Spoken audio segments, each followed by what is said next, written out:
Yes, guys, you know what time it is. It's your boy David at the Irish Shade, Ireland's #1 Spurs fan, bringing you the preview and everything else you need to know to the big title race clash between Tottenham and Leicester, second v fourth, with my main man Charlie. How are you keeping, Charlie? Yeah, good as always, David. Pleasure to be on with you as always. Yeah, I always enjoy these previews. So yeah, cheers for having me on, David. Yeah, no problem at all. And also, Charlie is, I think, six people away from the big 1K on the subscribers. So make sure you get over to his channel if you haven't, and give him a subscribe and help push him to the 1,000. We really want him to get there. I'm fully behind this guy, so make sure you are too. And also, if you're liking the content I'm bringing you, make sure you like my videos and subscribe to my channel. The big push for 500 before Christmas is on. But look, we'll get into a bit of the game. So where you can watch the game, it's on Sky Sports. It's at 2:15 on Sunday on Sky Sports Premier League. Just a few stats for the game as well. Tottenham have won 5 of their last 7 versus Leicester in the Premier League. Leicester have won 1 of the last 9 away games against us. And that was in their title-winning season. They bet us 1-0. And Spurs have won each of their last Premier League games before Christmas in 6 of the last 7 seasons. So look, Charlie, all the stats point to a win. Yeah, they do. I think, judging by the stats, you're right. I think we've got a good record against Leicester over the years. I think it's a team that we know Harry Kane, he loves to play against them. I think out of all the clubs he's played against, he scored the most goals against Leicester, which we know he loves to score against Leicester. So I think, the stats point towards a Tottenham win, but I think it won't be easy. I think Leicester, they're a good side. Leicester. I think the thing is with them this season, they have been inconsistent because if you look at it, they've won a lot of games, but they've also lost 5 games, and that's a lot. That's a lot at this stage of the season. So I think they've been very hot and cold in that sense. And I think, I think they're definitely, if we can get our game plan right, I think if we sort of do what we were doing against City, Arsenal, similar sort of game plan to that, just not allow Jamie Vardy any space in behind, and hit them on the counter attack, and like similar to what we did sort of the back end of last season. If we can have a similar game plan like that and nullify Leicester the way we did then, I think if we can hit them on the counter, we know we've definitely got the threats there, and I think it's a game that we can definitely go and win. But I'll just stress this enough. This is a must-win game. Liverpool won 7-0 against Crystal Palace today. And I think at the moment they're 9 points. So I think that just this is a must-win game to sort of keep ourselves sort of up there in and around the title race. And I think to also get a 4-point cushion on Leicester because they're a point behind us. I think if they were to beat us, they would go above us, which would be bad. So I think we have because of how tight the league is, I think we have to beat them to sort of get that cushion to sort of keep us sort of more comfortably up there. So I think it's a really important game, and it's a must-win game, you have to say. Yeah, 100%. I agree with you. It's completely a must-win game. It's about time we started opening points between the chasing pack. Really, we've had 2 opportunities. We've passed them up, and with Liverpool winning today, it adds a lot more pressure. And look, it's one. There's no excuses. We have to win it. It's a must-win. I'm not even going to be happy. I'm not even going to say I'm going to be happy with a point because it's not good enough. We have to win today. We need to bounce back. We've 2 games without a win. We need to bounce back, and we need to pummel Leicester, really. Look, the Foxes are going to come here hungry, but it's up to us to feed them and send them home stuff. Do you know what I mean? Yeah. But look, we'll get on to some of the team news here, Charlie. So Tottenham, look, I think it's looking likely that Bale will return.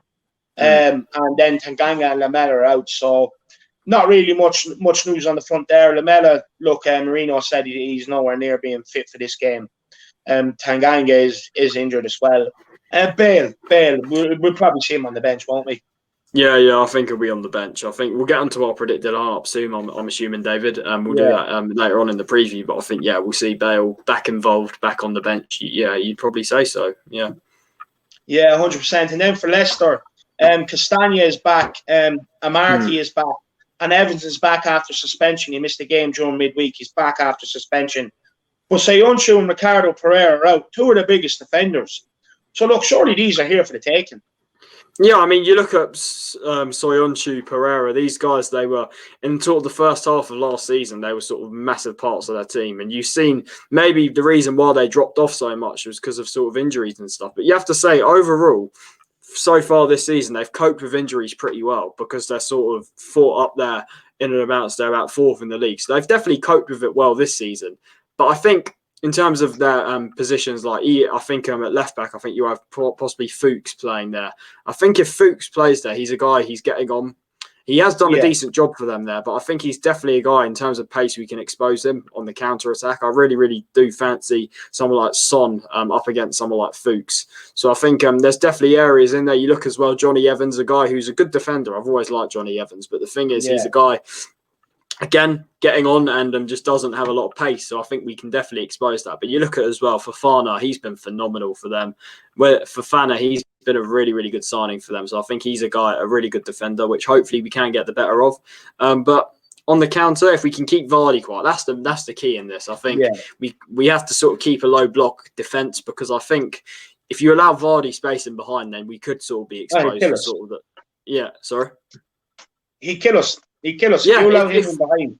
He lives for that. He lives for that. That's his game, and I think you have to sort of look at it and say the way we've been playing against sort of bigger sides. I think we definitely. I really, really do hope that and fancy our defence to keep Vardy quiet, because I think we've seen us do it with the likes of Mahrez, Sterling, all these guys, and I think Vardy, with the way our defence has been and the way we've set up, I think we've definitely got the capabilities to keep him quiet. So, but yeah, at the same time, he's still a threat in and around the box. So yeah, he's definitely someone we have to nullify. Yeah, the fox in the box. That's another good pun for today. But look, I fully agree with you. To be honest with you, I'm not too worried, because he's not going to get the space in behind. Let's face it, he's not going to get the space in behind. I'm quite confident of that. But then, so if you eliminate his space in behind, you're probably looking at Maddison and Harvey Barnes probably cutting in off the wings. Under as Schenker's under as well. He's under as well. A very good player, actually. Very good player. But look, for me, Maddison is one that likes to pop shots, so it's about closing him down early. I think Højbjerg can be a tricky customer as well, and again likes to cut in and have shots as well. So for me, with the likes of the wingers, I want, like you see it time and time with Mourinho, they're not allowed to cut inside. They're allowed to go on the outside and whip balls in, and then you obviously have Toby and Dyer there all day long. The only thing I will say, if there's any breaking balls in the box, we do need to be. That's where Vardy will kill us tomorrow, in my opinion. Because he's not going to have the space from behind. So anything that drops in the box, he's going to be lively and alert and looking for. So we have to be switched on to be able to clear our lines. Yeah. What I was going to get to your point there on Maddison, you were saying. I think Maddison, he's a guy that likes to get shots off from far out. He's a very, very good long-range shooter. So I think having someone like Højbjerg there is going to be massive again in this game. I think Højbjerg, he's definitely got a task on his hands against Maddison, but I've got full faith and full confidence that Højbjerg can keep Maddison quiet and deal with him, because we know how good Pierre's been this season. And I have full faith that he's going to be on Maddison and keep him quiet. And you look at wingers like sort of Barnes and Under. They're players that I really, really fancy, the likes of Aurier and Reguilon. I really fancy our fullbacks up against them. I do. Like they're good players, but I just feel our fullbacks can definitely get the better of them, I feel. And I think if we do that, nullify their sort of threat going forward, I think we've really got a good chance. And I think in midfield as well, I was talking about Højbjerg up against Maddison. I think another interesting battle in there is going to be Ndombele against Tielemans, because I think Tielemans, I mean, Tielemans, he's a quality player. I really, really like Tielemans. And I think the thing is with him on the ball, he's phenomenal. I think he's one of the best midfielders in the league with the ball. Honestly, I really rate him that highly. But what it is with Tielemans, I think his defensive work can be a bit of a question mark at sometimes. And I think against someone like Ndombele, I really, really think Ndombele can get the better of him. I do, with the way Ndombele plays. So there's going to be some interesting battles in this game. But I think Tottenham, it's an important game, and I think we can definitely come away with the win. Yeah, it's interesting that you mentioned Tielemans. He's very good going forward, but he's also a player that likes to arrive late in the box for these crosses. You've seen him nick a couple of goals from it. So look, whoever is up against him is going to have to stay tuned in, and basically just if he makes that run, you're going to have to run with him, because he does pick up a lot of goals from just drifting into the box. And like you said, he's a fantastic footballer. He's a footballer. I actually seen him when he was 16 at Anderlecht, and you could tell the guy was going to be he was going to be class. For me, I think we missed a trick letting him go to Leicester. What do you think? Yeah, I think at the time when we could have bought him, when Leicester got him, I think it would have been smart to make a move for him, because I think you definitely prefer someone like him in there than have someone like him than someone like Harry Winks. You know what I mean? You definitely right. I know it suits both of us, David. I think you definitely prefer to have someone like Tielemans and Harry Winks in the squad. Would Tielemans get into our midfield at the moment? You have to say it's probably not, because of how good Højbjerg, Sissoko, and Ndombele have been. But I think Tielemans is definitely someone that, against sort of in the smaller games, you can have him in there instead of Sissoko. He's that type of player, that type of role that he can play. Yeah. So I think, I really like Tielemans, as I said. It's a shame we didn't sign him, to be honest, because I think at the time, well, obviously this was before Ndombele came along and all these guys, Højbjerg as well. I think at the time he would have been a brilliant signing for us. So yeah, he's again a quality player. 100%, and also they have their own destroyer in there, Wilfred Ndidi, very good player. Although Ndidi's likely to play at centre back because Soyuncu's injured, and I think he's been playing at centre back the last few games. And I think do you not think Evans and Fofana will play centre back this game? I think he might have played centre back during the week because Evans was suspended. Oh yeah. Possibly, yeah, and I think because you've been seeing who's it, Mendy in their midfield, who's again he's a sort of destroyer in there as well. But as I said, Ndidi, I agree with you. He's a quality defensive midfielder. Yeah, he turns over a serious amount of ball in there. So look, our passing has been our problem the last few games, not being able to get out. It's been sloppy, and especially with this guy in there, he's just going to pounce on it. So we're going to have to be on form tomorrow. We're going to have to be sharp. We're going to have to be alert. And we're going to have to be ready to go. But look, Charlie, how do you think we're going to approach this game? Do you think we're going to start fast and get at them, and then maybe score and sit back, or do you think we might just go out there and play a bit of football tomorrow? I can see us starting fast. I think we saw it last year in the game. We scored. I think Son scored within 2 minutes or something, and then you saw from then on we sat back and soaked up pressure. So I expect something similar. I think we'll try and start fast, try and get an early goal, and I think then if that's the case, we'll sit back and invite pressure, because we know that's Leicester's weakness. We've seen it against Fulham when they lost to Fulham and Everton as well. When you give Leicester a lot of the ball, that's their weakness with Leicester, because they're a team that likes to play on the counter, and I think. Yeah. If we give them the ball, if we let them have the ball, I think that can play into our hands, because I think we can exploit them, as I said, the space. And I think, I can definitely see us starting fast tomorrow and sitting back and soaking up pressure. Yeah, that's what I think we'll do. And as we know, Harry Kane loves to score against Leicester. We were saying in the preview done on your channel that he scored more goals against Leicester than he has any other team in the Premier League. He loves a goal against Leicester. So, look, I honestly think we will start fast. I think we'll get at them tomorrow. I think we're hurting. I think we need to use that. We need to get at them tomorrow. The only thing is, I do think if we do score, I can see us sitting back and inviting the pressure on again. And look, I'm not too worried about their left fullback. As you said, it's probably going to be Christian Fuchs. You know, well, I think you said Castagne's back, and I think Castagne's been brilliant when he has played for Leicester. He'll play on the right there, won't he? Yeah, possibly on the right. I think, he can play both. He can play left back and right back. But I'm not sure. You said. I'm not sure what Brendan Rodgers said, but you said he made some comments, and you said to you it doesn't sound like Castagne will start. Do you want to sort of talk about that, because we know he's back from injury, but do you think he'll sort of come straight back in for them? I'm not sure. Brendan Rodgers said he'd make the call today. To me, I don't like managers making a call a day before a game, because to me it means the player's probably not ready. Oh, right. But, you know, Brendan Rodgers could just be trying to channel his inner Mourinho, and knowing that he's ready, he's fit, and he's going to play. He's just trying to keep Mourinho guessing, maybe tactical-wise. I'm not sure. But for me, with Ricardo Pereira injured, if Castagne's fit, he plays right back, as far as I'm concerned. Another good player Tottenham are actually linked with. Castagne, yeah. Sorry, your thing just cut off there, so I didn't hear you straight away. But Castagne was a guy we were linked with in the summer from Atalanta, of course. And you have to say, because we knew we were in for a right back in the summer competition for Serge Aurier. You saw we ended up getting Matt Doherty, but you have to say, out of the two signings, Castagne has been far better. You have to say it. Yeah. So far this season, Castagne has been a better signing. But he's again another guy Tottenham were linked with, and I think he's definitely he's a quality fullback, Castagne. One thing I'll give him, laddie, he has a goal in him. He does Yeah, have he a goal does. in He him. does. Yeah, he scored a couple this season. I think he scored on his debut, didn't he? I think against West Brom. Yeah, So he's got a couple already this season. So yeah, you're right. He's a fullback that sort of likes to get forward, drift into the box as well. So yeah, you're right. yeah. But he has a And goal in him. he's not afraid to unleash one either. But look, Charlie, how do you think Leicester are going to approach this game against us?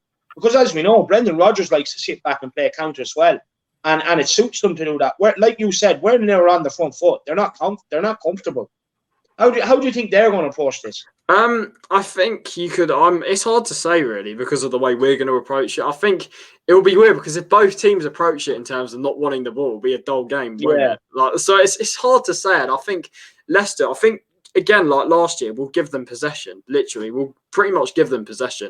And I think with Rodgers as a manager, he's not a manager that's known for that type of football. He's more of an expansive, attacking sort of manager. So I think it's sort of more edges towards Leicester having more of the ball simply for that reason. Because Rodgers, we've seen it over the years, his teams do play on the front foot a lot of the time. yeah, And I think since he's been at Leicester, he's changed, he's sort of adapted a bit to that. He has adapted his sort of coaching methods and stuff. And I think in terms of you're looking at Mourinho, Rodgers, I think Rodgers is more likely the one that's going to play on the front foot. So I think it will be interesting. It's hard to say really how Leicester could approach this game. It's a difficult one, that question.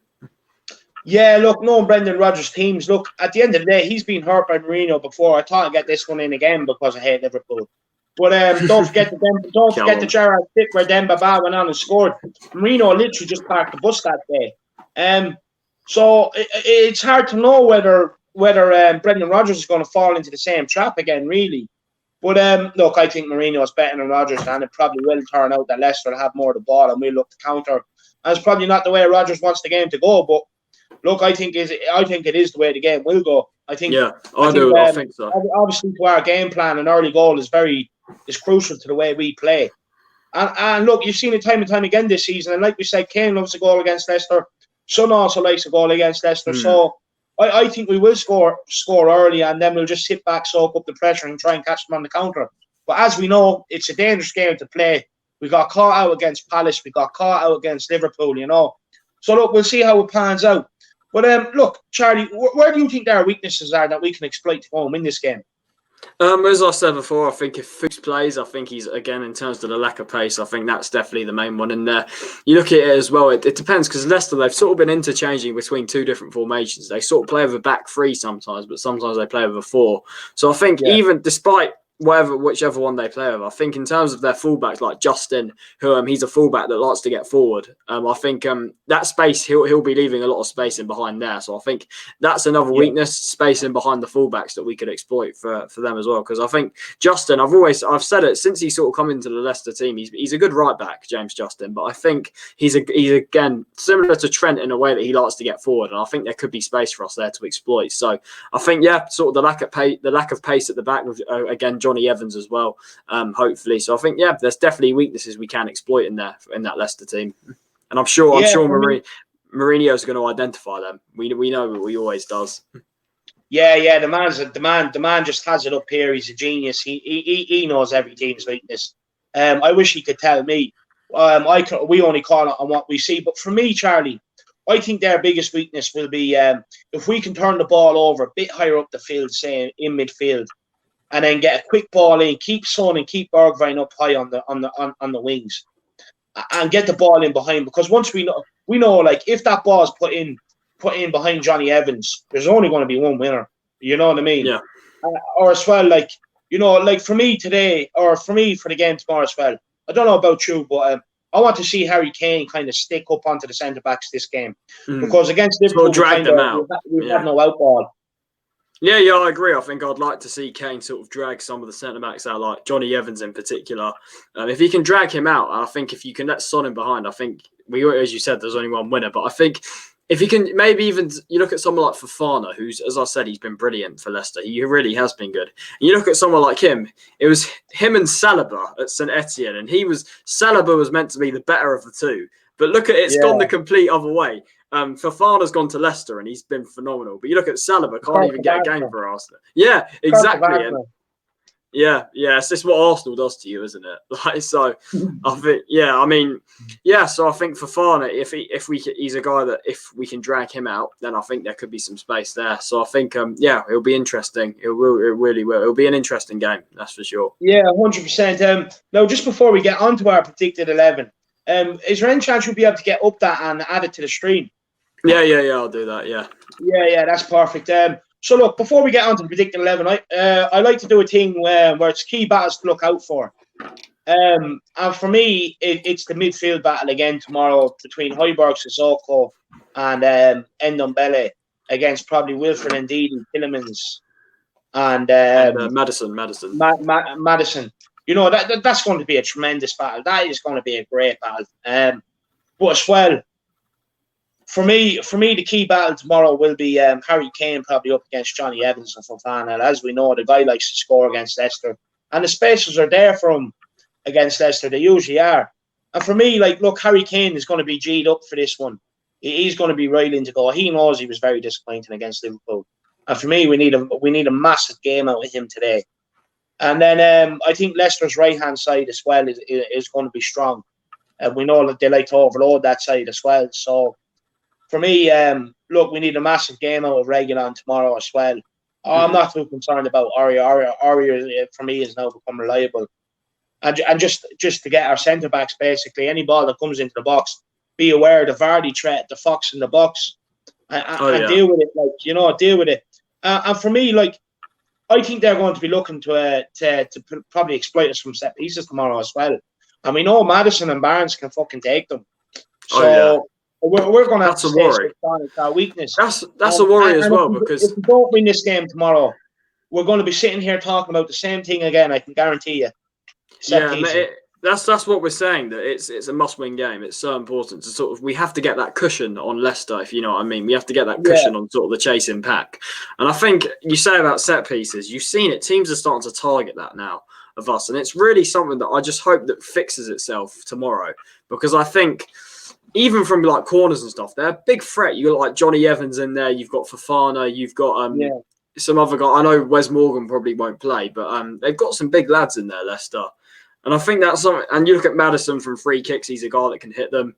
You look at as well another guy that can hit the free kicks. So I think it would be set. I think that's something that Leicester could target us on, but I think it's up to us to hopefully fix it. And I think surely that was sort of something was done about that in training, because it keeps happening. Surely something was done about it, because it just can't continue with these set pieces, to be honest. So just hopefully it's fixed and ready to go for tomorrow. For me, it's a hard one to call, because look, they obviously are working on them from set pieces. I think it was you saying to me that apart from 3 goals, the rest have all been conceded from set pieces. Pretty much, yeah. You know what I mean? And Jose is not a manager that's just going to let that keep going on and on and on. For me, it's a mentality issue with the players, that they focus so hard when the ball's in play.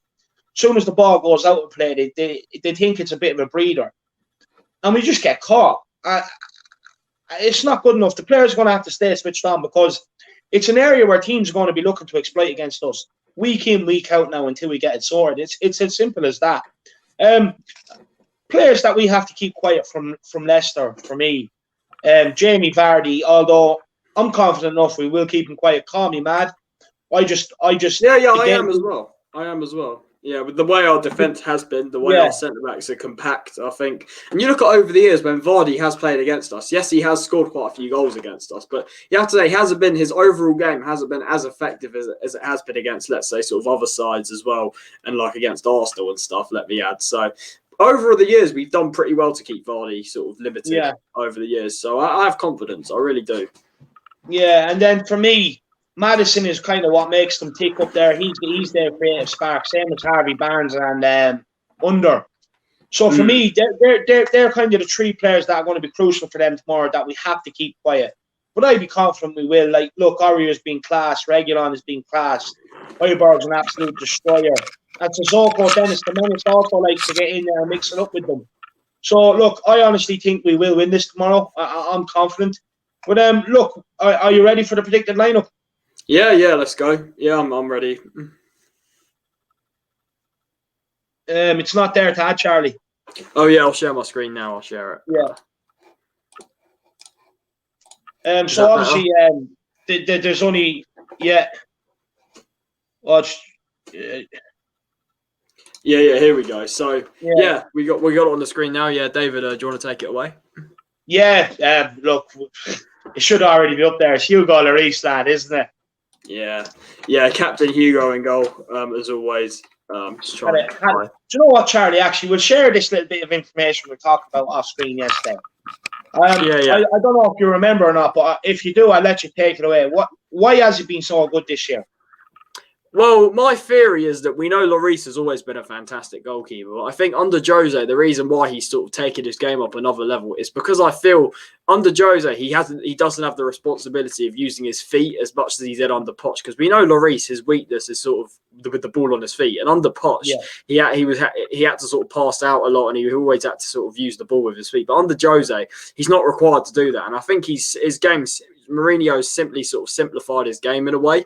And I think we know Lloris, he's always been a fantastic shot stopper. So adding that on top, I think that's the main. Lloris he's been just phenomenal under Jose. And I think, been a huge part to why we started the season so well this season. So yeah, without a doubt, Hugo will keep his place in goal. Yeah, 100%. And that's spot on analysis right there by Charlie, lads. You couldn't have asked for anything better. It sums it up perfectly. And I fully believe that you're right there, Charlie, with that. The fact that he's not being asked to play with the ball at his feet. He's not just, hitting stupid passes, giving the ball back to the opposition. And like you said, we already knew he was a great shot stopper. So, yeah, he's been fantastic this season. And he's looked even better because Mourinho has simplified his game. Spot on. Moving on to right back. Do you think it's too much to ask for Aurier again, or do you think he might be dropped and would put Doherty in there? What do you think? No, I think it would. Well, not dropped. Sorry, rested. Yeah. I think it would still be Aurier. I think a guy that's solidified his spot in the team, and he's been phenomenal in the big games this season. So I think we're going to need him again, particularly up against sort of the pace of either Under or Barnes, whoever plays on that side. So I think, again, a no-brainer in there. Serge Aurier to start right back for me. Yeah, he absolutely had Mane in his pocket. Mane couldn't get out of it either. He out-muscled him, he out-dominated him. And again, for me, he's another player that Mourinho has simplified his game a lot, I think he had simplified his game. He's not saying to him, get on the ball and start charging down the wing, give us an out ball. You get the ball, give a simple pass. And, he's not expected to play out from the back like he was under Poch. So again, for me, defensively, he's been absolutely fantastic. Ledley King and Jose Mourinho worked very hard with this guy, according to sources and stuff like that. And their fate is being repaid. And for me, he's probably been one of the best right backs in the Premier League so far this season. Yeah, I completely agree. Yeah, 100%. Moving into centre back, on the right hand side, it's definitely going to be Toby again. There's no dropping this guy. He's our best defender, and a guy that he couldn't wait to work under Mourinho. Yeah, he signed the new deal. He signed the new deal because Mourinho was here. Yeah, he said it was his dream to. He always wanted to work with Mourinho. So he's living his dream right now, as far as I'm concerned. Yeah. And to be honest with you, he's been very solid this year. You've seen some of the couple last-ditch blocks that he's put in and stuff like that. He's been absolutely excellent. So again, he deserves to be in there today. Moving on to the left-hand side, Dyer. Yeah. I know some people are maybe saying take him out because he tends to switch off in the goal against Liverpool. But look, that's reactionary, in my opinion. He's been solid. He's been very solid overall. Yeah. Yeah, I thought he's been very solid. The only thing that lets me down with him is his passing. He's been too sloppy on it a couple of times in a couple of games. Do you know what it is as well? For me, the difference between Toby and Dyer is Toby. The thing is with what's the sort of slight difference in them is the thing is with Dyer.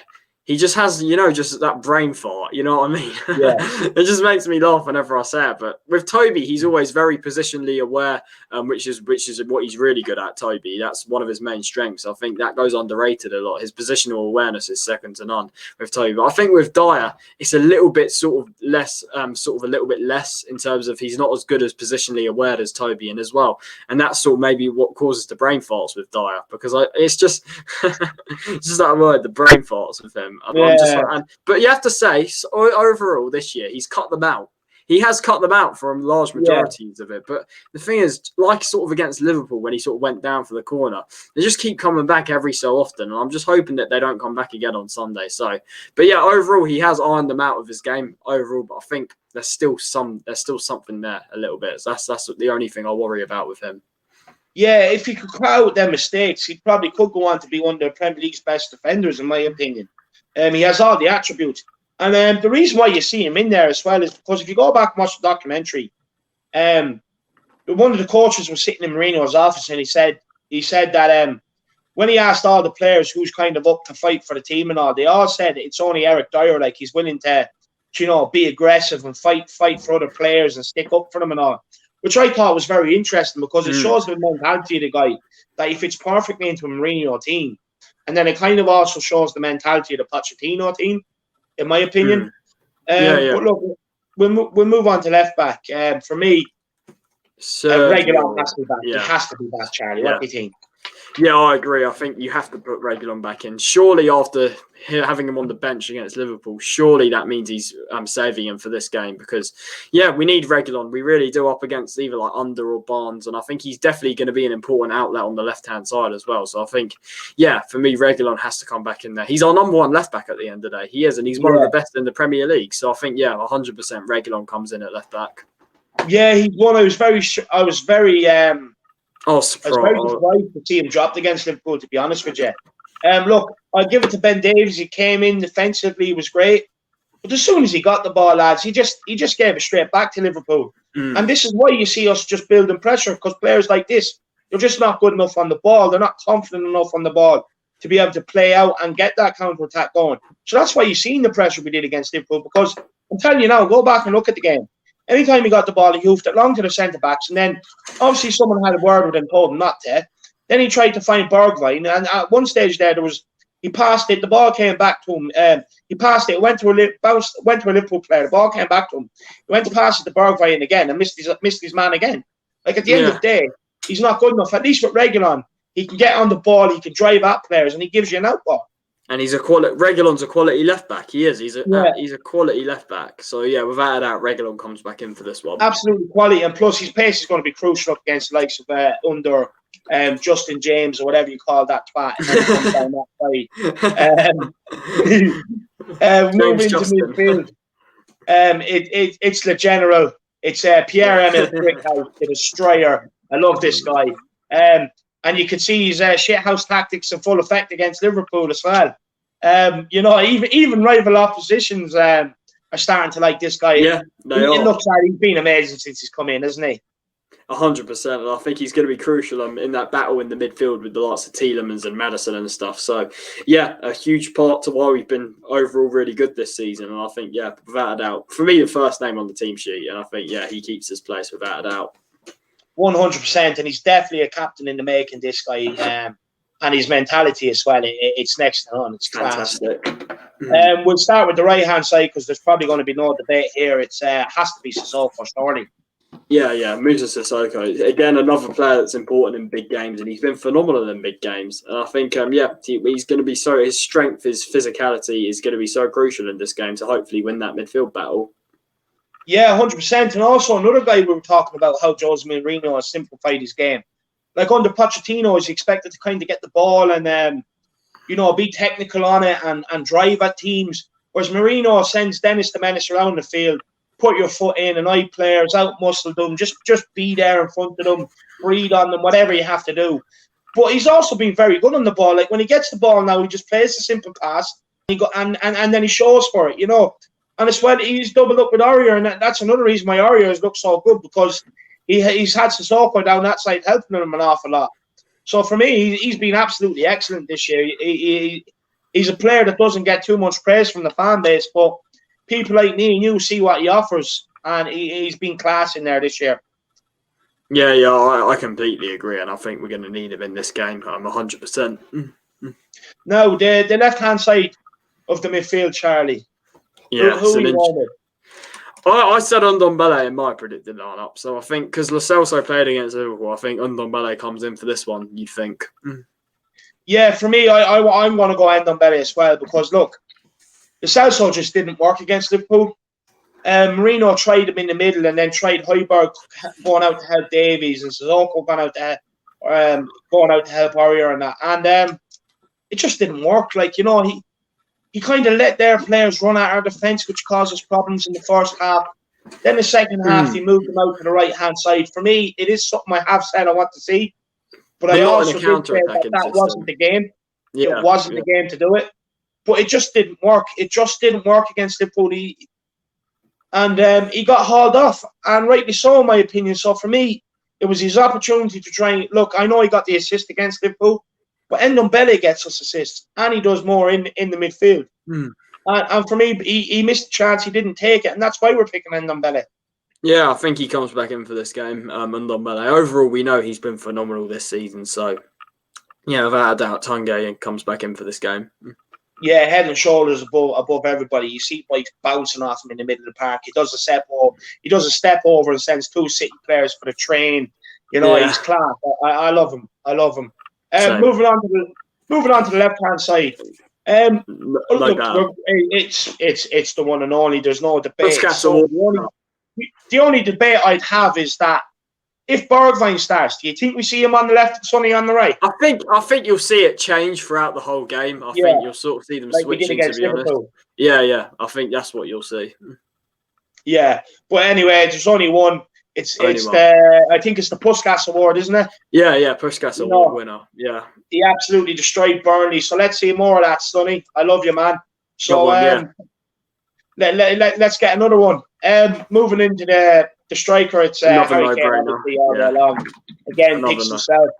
You're never going to pick Vinicius over this guy, even though Vinicius has done well. But look, he loves a goal against Leicester, and hopefully we get more of the same tomorrow. Yeah, let's hope so. We're going to need him tomorrow. Yeah, and hopefully he gives us the performance we're looking for, because he was poor against Liverpool. So hopefully he's raring to go, and he wants to see his name on Sky Sports again after hitting the net. So hopefully we get more of the same. Now on the right hand side, Charlie. Now this is a side me and you are constantly talking about. We're not getting any production off that side. They're not contributing with goals. But we know who we're going with for this game. And purely because I think Mourinho will do it, has added to use it kind of for Bergwijn for added motivation, and hopefully shut up a lot of them fans who decided they'd be absolute dickheads and start being just horrible towards him. Exactly. I think it's a game where I'd definitely start Bergwijn. I think he's a guy that, yes, he missed the chances against Liverpool, but after everything that's happened with him, I think you got to keep him in the team to hopefully improve his confidence. And if he puts in a good performance, that just shuts everyone up, doesn't it? And I think, you've got to keep him in the team for this game. So, Steven Bergwijn for me on the right-hand side. Yeah, 100%. And to be honest with you, I'd love nothing better to see him score tomorrow. I really would. Yeah, I really would. They're just sick of them people. And when he scores, I want him to run along and do the shush. You know, I'd love it. The out finger on the lip. I'd love it. It'd be absolutely brilliant. Well, look, there you have it, guys. There's our starting lineup. We'll run through that again quickly. We have Hugo Lloris in goals. Aurier right back. Toby and Dyer are centre backs. We have Reguilon left back. We have Pierre, Sissoko and Ndombele in the midfield. We have Son on the left, Bergie on the right. We have Harry Kane up top. So, Charlie, look, we'll move on to score predictions. Yeah, I'll just get the screen back here. Yeah. What's your score prediction?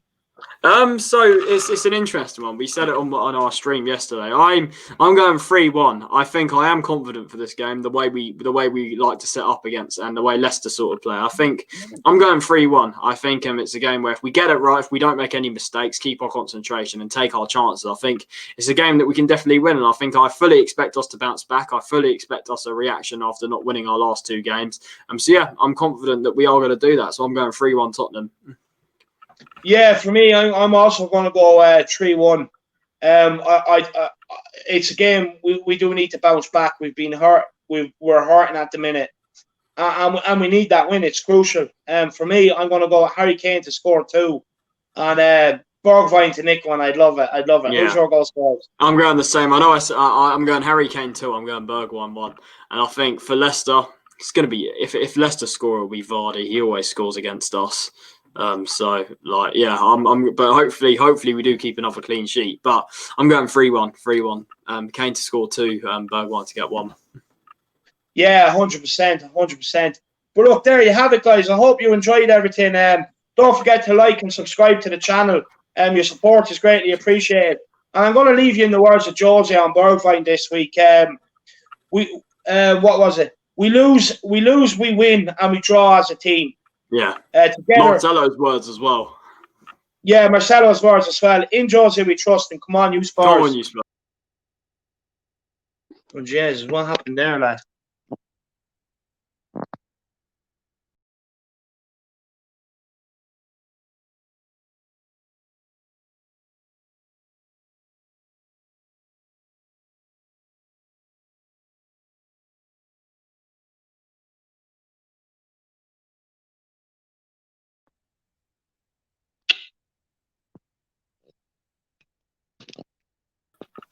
Oh, there we go. Lad, I all went haywire there at the fucking end, man.